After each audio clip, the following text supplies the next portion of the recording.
మేము ఎందుకంటే చంద్రబాబు నాయుడు గారు తొలి శాసనపక్ష సమావేశంలో ఒకటే మాట చెప్పారు, మీరు ఎవరి మీద కన్నా తగులుకెళ్ళినా, ఏ మహిళ పట్ల అసభ్యంగా మాట్లాడినా, దురుసు ప్రవర్తన చేసినా నేను సహించను, మీరు హుందాగా ఉండండి, మహిళలను కించపరచొద్దు, గౌరవప్రదంగా ఉండండి అని చెప్పారు. మేము చాలా గౌరవప్రదంగా ఉంటున్నాం.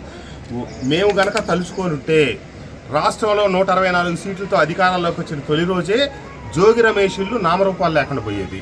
ఒకవేళ కనుక జోగి రమేష్ గతంలో చేసిన తప్పుని నేను మళ్ళీ పునరావృతం చేస్తాననే మాట నాలుగు దాటి కనుక బయటకు వస్తే మేము చంద్రబాబు నాయుడు గారు, పవన్ కళ్యాణ్ గారు చెప్పిన మాట కూడా విన్నాం.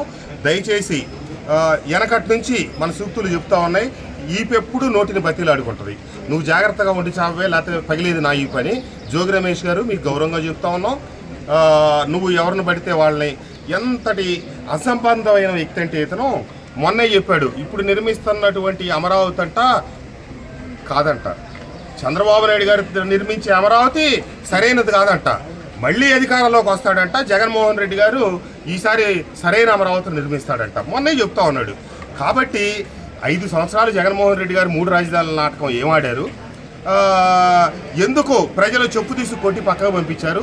కరెక్ట్గా వీళ్ళ బుద్ధులు ఎటువంటి అంటానికి ఉదాహరణ ఏంటంటే, మొన్న ఇతను చెప్పాడు, చెప్పిన 2వ రోజో 3వ రోజో 3 రాజధానులకు సంబంధించి అమరావతి రాజధాని మీద, రాజధాని ప్రాంతం మీద వాళ్ళ ఛానల్లో చర్చ పెట్టి అమరావతి గురించి ఏం ప్రేలాపనలు మాట్లాడారో చూశారు.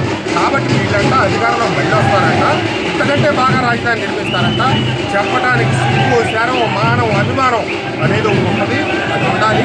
దయచేసి సంస్కారవంతంగా మన ప్రజాప్రతినిధులు ప్రజల కోసం, ప్రజలకి, ప్రభుత్వానికి అనుసంధానంగా మనం కాబట్టాం. మన పరిధులు పరిమితులు తెలుసుకొని మన బాధ్యతలు ఎవరికైతే